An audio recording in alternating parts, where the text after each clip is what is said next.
So, ito po, ang mag-i-explain po mismo dyan ay mismong yung vlogger na kinasuhan nila na si Eli San Fernando. So, meron po akong vlog na ipakita, no, or video ni Eli San Fernando. Ini-explain niya kung bakit siya kinasuhan ng asawa ni Mayora Hani Lacuna na si Doc Pangan. So, after nung vlog niya na in-explain niya kung bakit siya kinasuhan, naglabas siya kamakailan lang, siguro 3 days ago, ng update na ang kaso niya ay biglang nasa korte na, nasa taas na, minadali. Kasi alam nyo po, meron pong rason. Kaya po minadali ang kaso nung vlogger na yon na si Eli San Fernando kasi tatakbo pala itong sa Kongreso, papasok pagka-congressman. Ayan po siya, kung nakita nyo si Eli San Fernando, TikToker, no? Sikat siya sa TikTok na tatakbo sa Kongreso. Kaya minamadali po nila na iakyat yung kaso para ma-disqualified siya pagtakbo bilang congressman. So kaya nga lang nagkamali, naka-file na ng COC. So ito po, i-update ko po sa inyo kung bakit siya nakakasuhan. Meron pa akong video na ipapanood sa inyo, ito po. Wait lang. Meron akong video na ipanood sa inyo, panoorin nyo po. Ito po, no, i-continue ko lang. So ito po, ipapanood ko po sa inyo yung naturang video kung saan itong si Eli San Fernando, kung paano siya kinasuhan ng asawa ni Mayora Hani Lacuna. So ngayon po itong si Eli San Fernando ay palaban po at lumalaban po siya sa kasong dinimanda ni Mayor Hani Lacuna at ng asawa. So ito po, panoorin niyo po. Mga boss, may nag-file na ng kaso laban sa akin. Tangina mga politiko to, balat sibuyas, taka allergic sa kritisismo. Kung matatandaan nyo mga boss, nag-ingay tayo laban sa isang ordinansa ng Manila City. Yung ordinansa kasing yan, nilalagay sa alanganin yung trabaho ng libu-libong mga faculty, health workers at non-teaching personnel ng University of Santo Tomas. At sa pakikipag-usap natin sa daan-daan at libu-libong mga manggagawa dyan sa Manila City, sila rin ay nagsasabi na pasakit at pahirap yung mandatory health permit na yan ng Manila City. After that, patuloy tayo nag-ingay at nangalampag. Pero hindi talaga tinatabla ng hiya itong mga public officials natin eh. Tapos sa halip na makipag-usap at makipag-dialogo sa mga manggagawa na apektado ng ordinansang yan, tangina, kinasuhan pa tayo. At alam nyo kung anong kinaso sa atin mga boss? Cyber libel. Sus naman, lumang tugtugin na yan. Di na bago yan mga boss. Alam naman natin na ginagamit at wini-weaponize ng mga politiko yung libel at cyber libel para patahimikin yung mga kritiko, lalong-lalo na yung ordinaryong mamamayan na magsalita laban sa kanila. Kaya nga marami sa atin natatakot magsalita at magpahayag ng opinyon. Kasi magsasalita ka lang, magrereklamo at magbibigay ng opinyon mo. Hahablahan ka ng mga tanginang politiko na yan ng libel at cyber libel. Nakakalimutan ata ng mga politikong to tsaka ng mga public servants na to kung ano nakasulat sa konstitusyon. Article 11, Section 1 of the 1987 Constitution. Public office is a public trust. Officers and employees must at all times be accountable to the people. O bakit balat sibuyas kayo kapag may nagsasalita at nagrereklamo na mamamayan? At alam nyo ba na signatory ang bansa natin sa International Covenant on Civil and Political Rights na nag-i-ensure at nagpoprotekta sa karapatan nating mamamayan na magsalita at magpahayag ng ating saloobin, lalong-lalo na sa mga public officials. Kaya kung nasaktan at umiiyak ka dahil sa pag-iingay at pangangalampag namin, ibig sabihin ba niyan, totoo yung sinasabi at tinatanong namin? Siyempre magtatanong kami dahil public officials kayo. At kung tingin mo mapapatahimik mo ko dahil sa sinampa mong kaso na cyber libel, ulol! Kayo mga politiko kayo, putang ina nyo. Mag-iingay at mangangalampag pa ako lalo para patunayan at isampal sa mga pagmumukha nyo na hindi habang buhay, takot at tahimik ang ordinaryong mamamayan.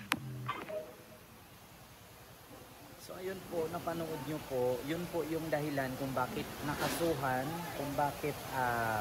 nakasuhan itong si Eli San Fernando ng asawa at ni Mayor Hani Lacuna at ni Doc Pangan dahil sa nasilip kasi nitong TikToker, vlogger na si Eli San Fernando itong problema nga sa City of Manila or sa health permit, no? So ngayon ipapakita ko sa inyo yung naturang update na kung saan ay palaban itong si Eli San Fernando at kasi tumatakbo pala itong kongresista, pumasok pagiging congressman.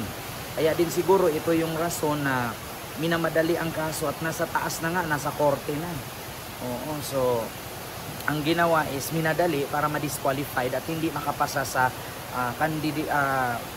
tawag doon, Certificate of Candidacy, yung nagpa-file siya ng COC.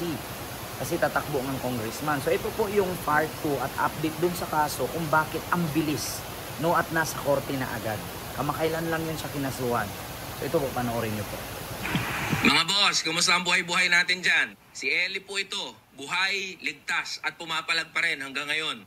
2 linggo na mga boss mula nung huli ako nag-upload ng content dito sa TikTok at sa ibang social media platforms ko.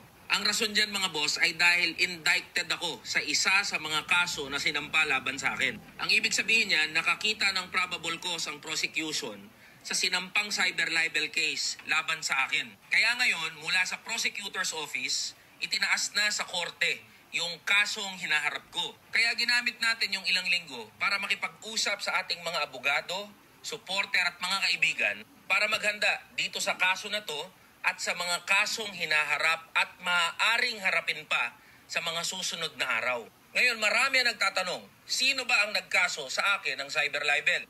Dito sa kaso kung saan ako indicted, ang nagsampa ng kaso laban sa akin ay walang iba kundi si Dr. Martin Pangan ng Manila City Hall. At sinampahan niya ako ng kaso dahil gumawa raw ako ng libelous remarks laban sa kanya. Matapos nating kalampagin ang Manila City Hall laban sa Manila Health Permit na inaayawan ng maraming manggagawa dyan sa Manila City. At ngayon mga boss, I am standing firm on my principle and belief that I am just exercising my constitutionally protected freedom of speech and expression, especially remarks made against public officials. So let me remind Dr. Martin Pangan, Dr. Pox, you are representing the City Health Office as the City Health Officer of Manila City. Bakit balat sibuyas ka nang labanan at questionin yung Manila Health Permit na pinapatupad ng opisina mo? And for you to say that you were humiliated because of the remarks made against you, bakit tinanggap mo pa ang pagiging City Health Officer kung allergic ka sa mga kritisismo laban sa opisina mo? Kaya mga boss, lagi kong sinasabi sa inyo, hindi ko atrasan tong kaso na to. We will exhaust all legal remedies para maibasura itong mga kasong pinagsasampa laban sa akin. At sa mga politiko dyan na may balak pang magsampa ng kaso laban sa akin, gusto ko lang ipaalam sa inyo na kung ang habol nyo ay patahimikin ako, hindi nyo ako matatakot o ma-intimidate. Mas magingay pa ako lalo para i-expose yung mga kabulastugan at kagaguhan na ginagawa nyo, lalong-lalo na laban sa mga manggagawa at ordinaryong Pilipino. Kaya mga boss, pupunta kami sa korte para magpiyansa bilang pagkilala sa mga legal na proseso at masigurado yung temporary freedom ko. Kaya maraming salamat mga boss sa patuloy niyong suporta at pakikisa. Hindi nila tayo mapapatahimik, antayin niyo yung mga update at mga susunod na content. At maraming salamat sa patuloy niyong suporta at pakikisa sa platform na ito mga boss. So ayun ang nakita nyo naman po, si Eli San Fernando ay talagang palaban po talaga. Actually, salute ako dito sa vlogger na to Not only na porket support ako kay Yormesco Moreno at hindi ako support kay Hani, pero actually salute ako dito sa vlogger na to. Sa totoo lang, tama lang naman ang pinaglalaban niya. Kaya sa ibang mga politician po dyan, ang balat sibuyas, tanggapin yung pagkakamali ninyo. Huwag yung idaan nyo sa mga ganyan-ganyan. Kasi actually hindi naman kayo mapapahiya kung gumawa kayo ng tama. Diba? Pero ito nga lang, update lang sa vlogger na kinasuhan ni Mayor Lacuna at ni Doc Pangan ay talaga namang lumalaban. Diba? So yun lang, maraming salamat and see you next vlog. God first and bye. So ayun guys, meron po tayong vlog ngayon, meron po tayong reaksyonan na kung saan i-update ko lang po kayo tungkol sa nangyari sa isang vlogger na kinasuhan nga ni Mayor Hani Lacuna at ang kanyang asawa na si Doc Pangan. So actually yung vlogger pong yun na kinasuhan niya actually is nanahimik po ng halos ilang linggo din. Kasi kinasuhan po nila ito ng cyber libel patungkol nga sa City Health ng Maynila na kung saan nahihirapan daw yung mga manggagawa sa Maynila na kumuha ng health permit. So dahil po doon, kinasuhan po ito ng asawa ni Mayor Hani Lacuna na si Doc Pangan, kinasuhan siya ng libel or libelous daw.